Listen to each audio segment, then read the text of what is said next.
quarter, I'm talking to us East Coast. You have no idea how this thing turned out. Spurs just dominate the fourth. They beat the Lakers 126-102. They outscored them 37-13 in the fourth quarter. Wemby with 23, 8, and 2.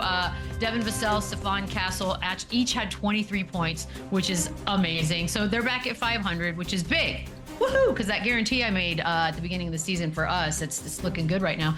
Wemby averaging 25 points, 11 rebounds, 4 blocks this season. You know we're going to do a LeBron comparison because that's the world we live in. So LeBron's sophomore season, he averaged 27, 7, and 7. The team finished 42 and 40. Lou, let's compare the two. How do you compare Wemby to LeBron in his sophomore season? I think he's doing a great job. You know, I think if we're gonna do a head-to-head comparison, I still feel like LeBron gets him. You know, just simply based on the expectation level. We know what Wemby is gonna be and what he's gonna represent in the future. But when LeBron James came in this league, he was the undisputed face of the league. There was no question about it as an 18-year-old kid. So, and you look at the groups, right? You know, LeBron James played with Ilgauskas, Drew Gooden on that group, DeJuan Wagner, Jeff McInnes. These are guys that felt like they could all be the best player on that Cleveland Cavaliers team. And eventually they had to realize that, this 18, 19-year-old kid is going to be the guy that's going to lead us to a lot of success, and we got to follow his lead. So for a young guy to have that type of demand over his teammates and for them to be down with it, that tells you what his impact was at that time. Wemby is still filling out his case, and he's playing with a lot of other young guys. So the two expectation levels are completely different for these two guys. But make no mistake about it, Wemby is on the doorsteps of doing something very special in his very young career. Now, I will give him this. Even though LeBron James didn't have a play-in tournament when he was in his second year, if Wemby can get this team into a playoff position by the end of this year, we might be having a different conversation. But at this point, nobody had a rookie sophomore year like LeBron James. I mean, at the end of the day, the guy was already on his second signature shoe in his sophomore year, and it was one of the highest selling shoes. That should tell you what that impact was for LeBron versus a Wemby. Yeah, it's fun to compare. And again, I think just Wemby's size and skill set and length, we've never seen anything like that. But then you look at LeBron and coming in as a high school student, we haven't seen physicality like him. And it's crazy what Wemby's doing. And again, this team is just going to keep getting better and better. And they've put already some solid pieces around him. Guys like Vassell, Stephon Castle is an unbelievable rookie, probably going to win Rookie of the Year.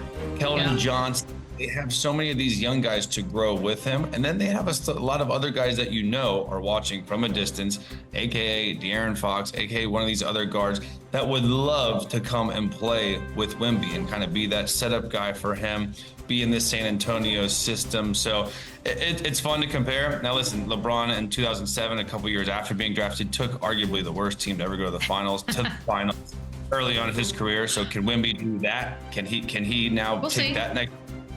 We'll see, but it's a fun argument. And this game last night was a big win for them. To be in LA, changing your hotels, being there for so long, they didn't miss a beat and they dominated that second half. This is a big win for them, and it's always fun to see two greats going up against each other. It's crazy to call him a great in his second year, but there's no doubt about it. He is a great, and he is going to be a great.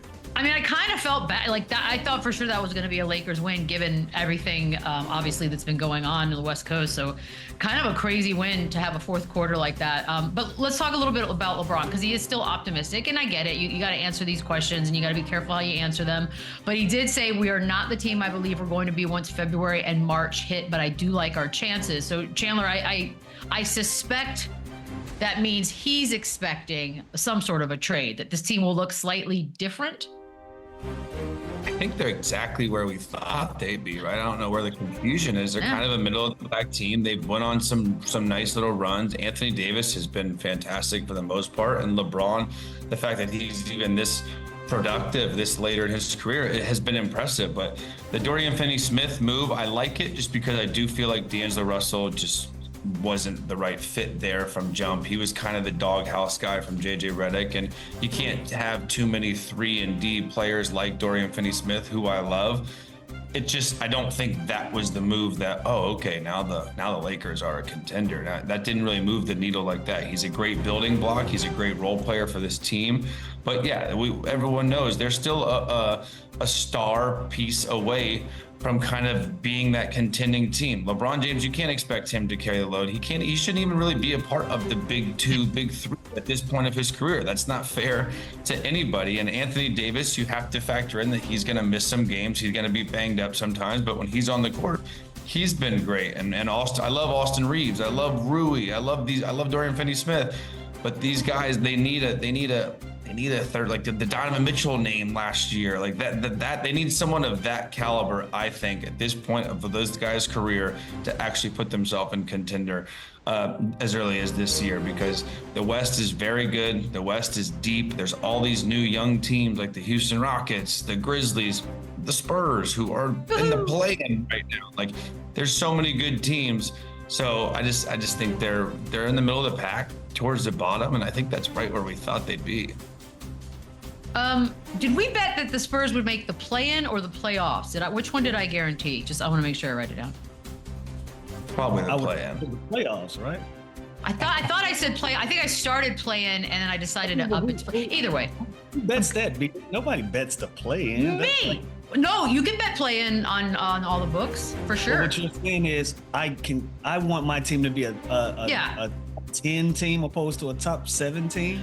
Don't get me wrong. I'm standing by both. I will bet both with both of you. So yeah, we're good. I just want to make sure I had it down right. And for example, a team you could bet to make the play-in that you probably maybe would have done would have been the Pistons, and they had a nice little win last night. So that's something we could look at. Great little seggy. That was a great little seggy there. We're getting there, guys. We're getting there. Kate Cunningham finished with 36. Malik Beasley, 22 points off the bench. And P.S. at the Garden specifically, he's 15 of 18 from 3. Yep, say goodbye. They've won 10 of their last 12. They're 21 and 19 on the season.